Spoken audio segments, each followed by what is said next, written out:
The menace of fake news continues to spread and cause havoc in our polity, despite efforts to curb it.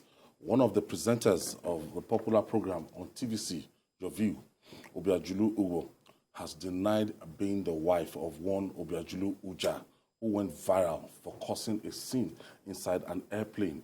Obiajulu said she will seek redress in court, as she said Obiajulu is not the suspect's wife. So joining us via Zoom for more insights on is the presenter of herself, that's Obiajulu Olabisi Ugbo. Thank you for joining us. Thank you, sir. Thanks for having me. Yes, we saw it on, that man was trending, I think Friday, Saturday, on the social media.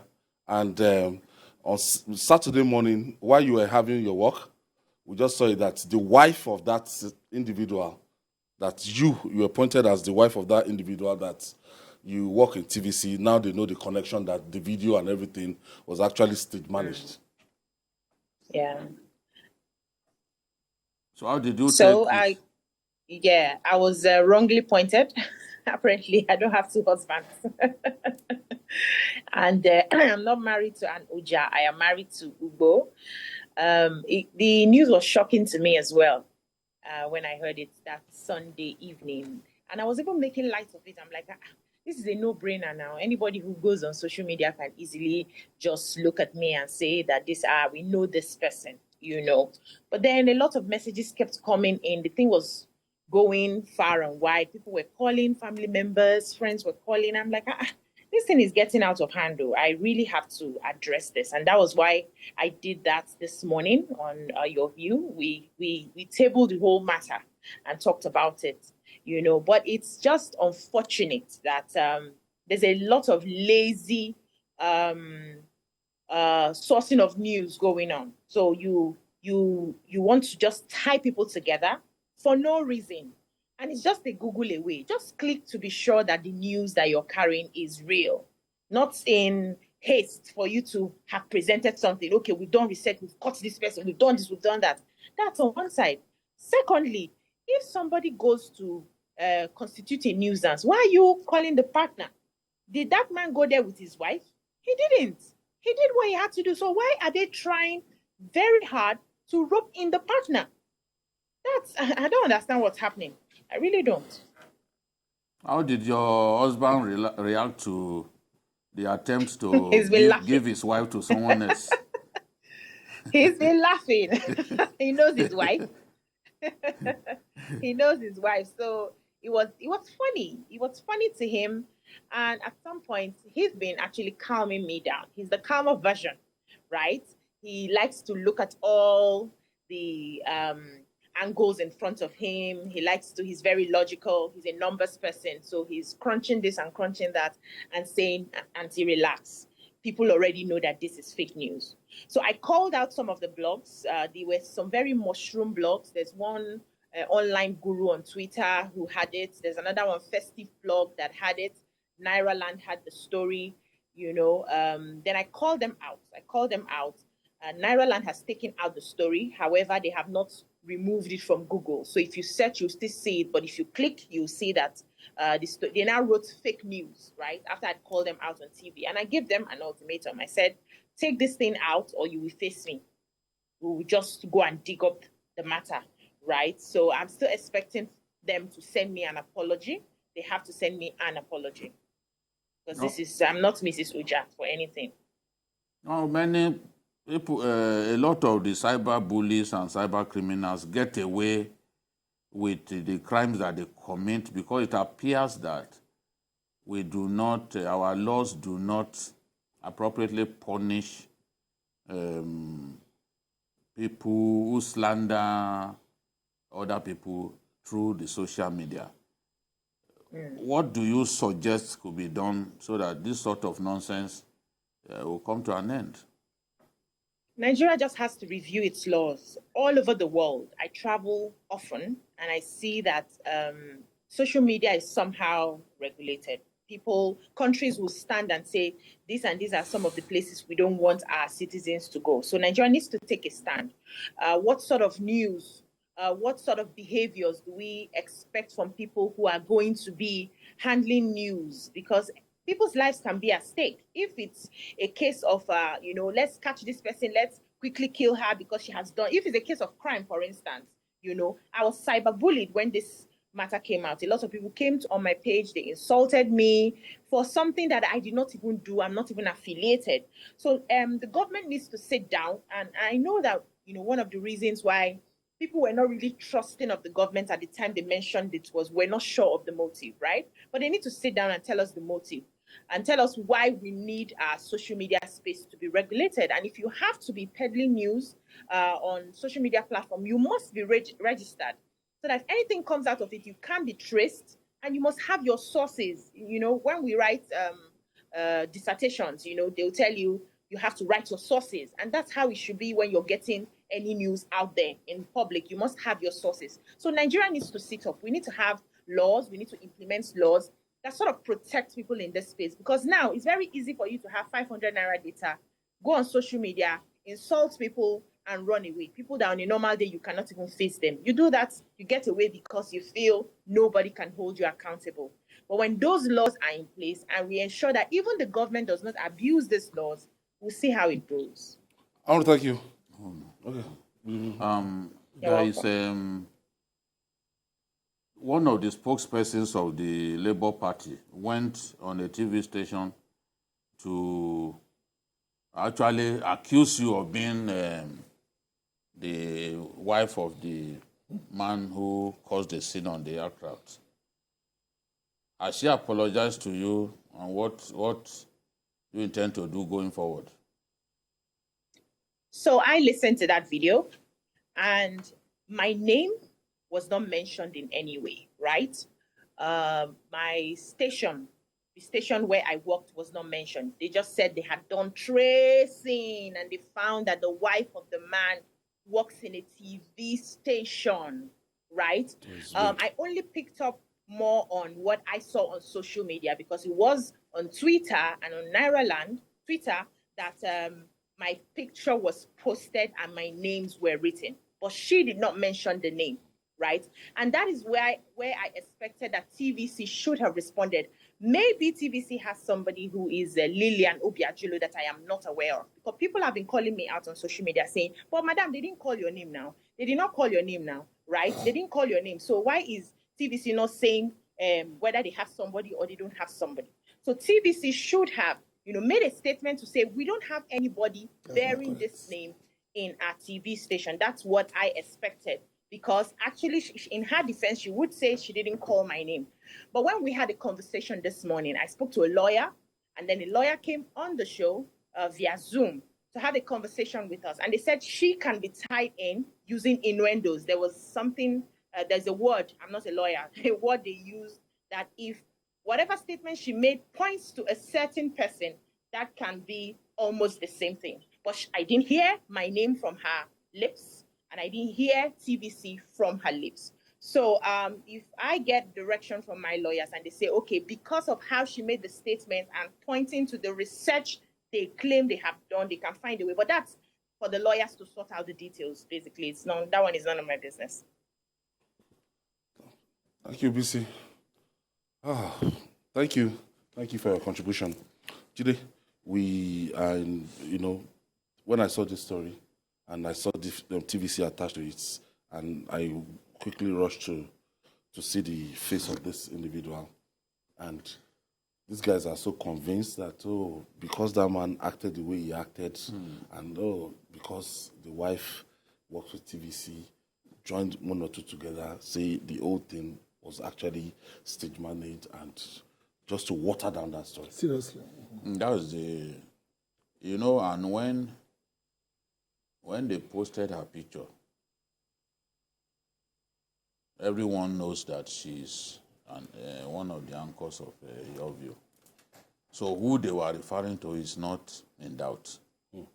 A person may not deliberately mention your name, but if the description fits you, then that person could have a date in court.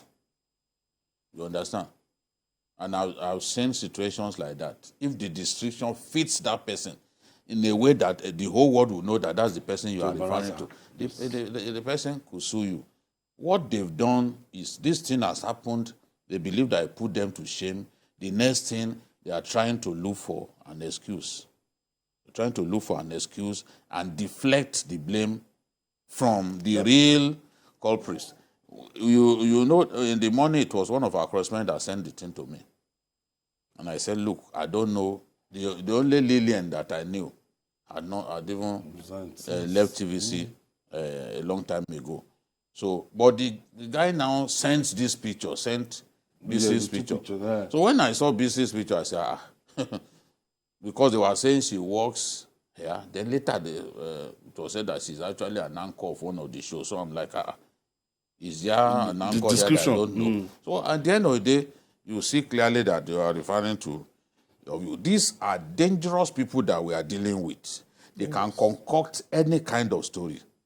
Just to deflect. Just to find a way. Somebody had earlier said, though, that man was demented and that they sacked him from one of the new generation banks because of his mental illness. The man had not even been interrogated when these people began to find an excuse. The man should be appearing in court. I thought by now. You know, maybe they are still doing their investigation. You see, some of us may take this thing lightly, but this could be the beginning of a plan for a plane hijack. Because remember that Twitter conversation that they had. They were actually saying, look, let us hijack a plane and crash it into the Eagle Square.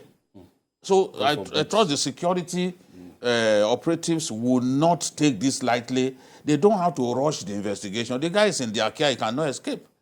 So they have to get everything that they need so that they can get to the root of this matter. This may be a dress rehearsal. Yes, because he was saying that what are the rest of you doing? Is this how you are going to wait until this man gets inaugurated? I mean, these guys are becoming extremely irritable and desperate.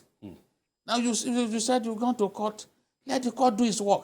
The other day, somebody said, oh, we know that we will not get justice in court. So what do you want to do? So why did you go there? Turn to anarchy. Why did you go there? It's unfortunate. Why did you go there? Yeah, And the truth is, an election has happened. The whole of Nigeria voted. Nigeria is not represented by just one zone, one part of our country.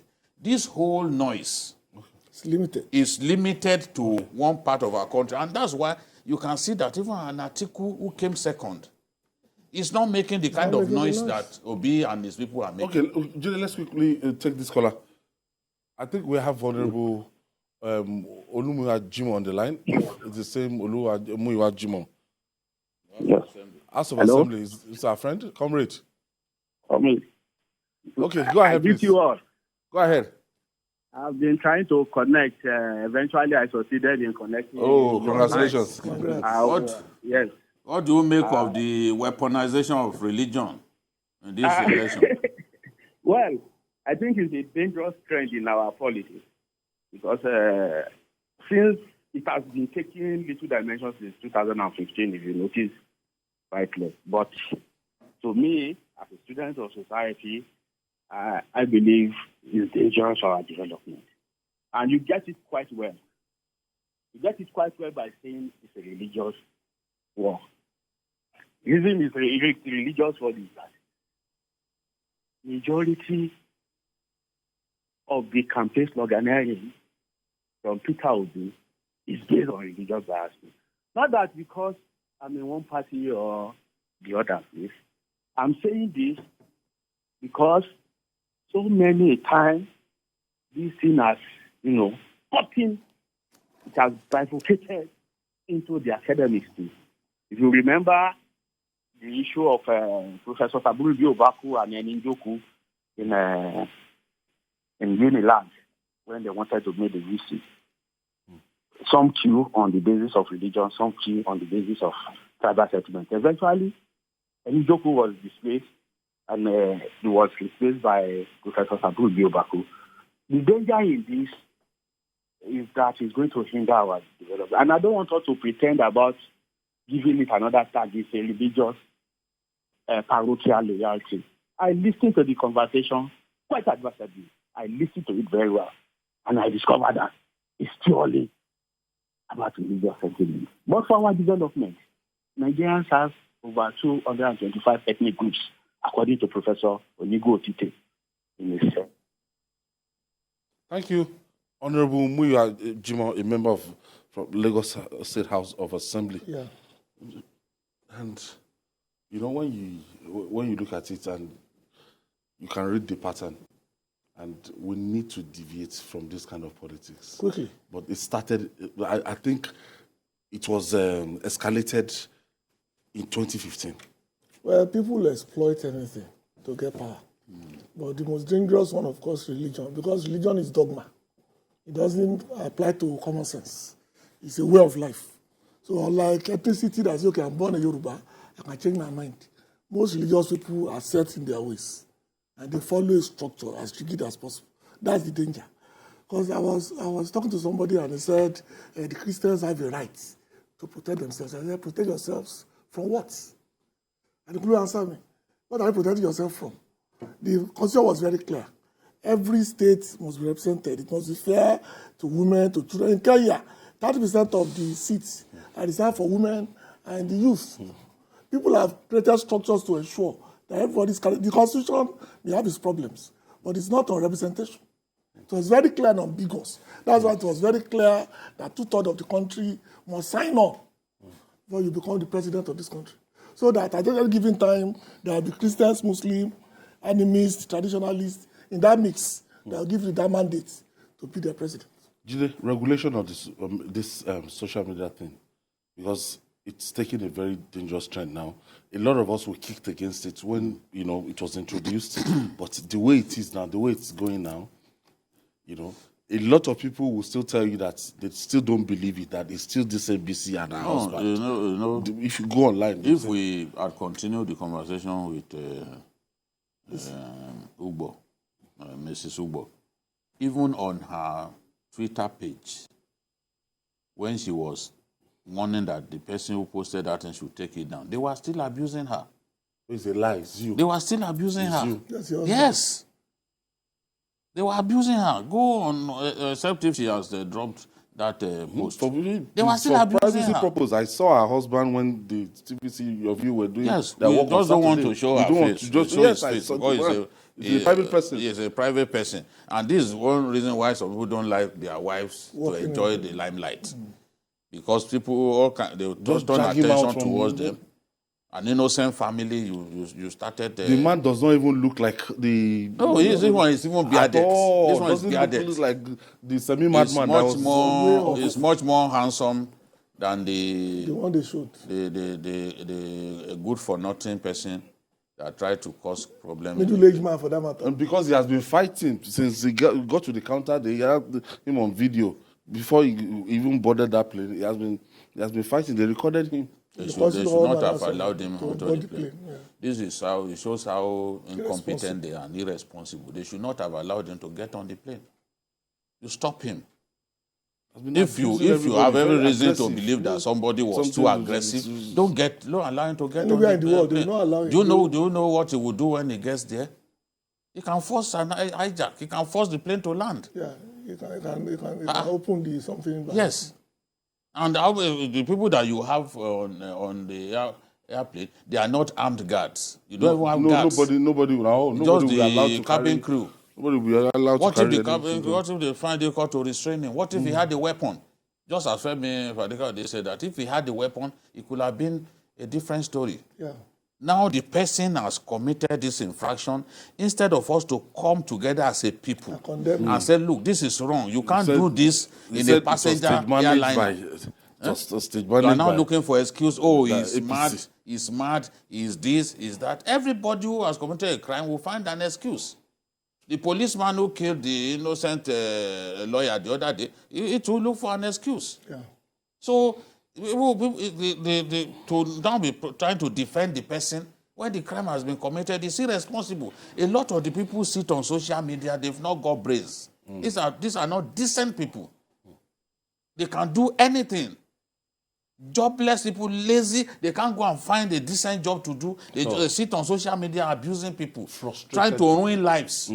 Because what is it? Ruin marriages. Trying to ruin, look, the husband is a private person. He does not want this kind of thing. He doesn't even want his face to be shown. And now you are showing his wife as the wife of a potential hijacker. I mean, is it responsible? You are exposing her to And, danger. the woman complained to say, no, I'm not the one. You still abused her on Twitter. Twitter is bursting at the seams with deceased minds. I don't even go there. Deceased minds, people who can barely explain their actions. And her life is in danger as well. Nothing will happen to her. I know, but imagine a person. Okay, who look does not at know. where they started.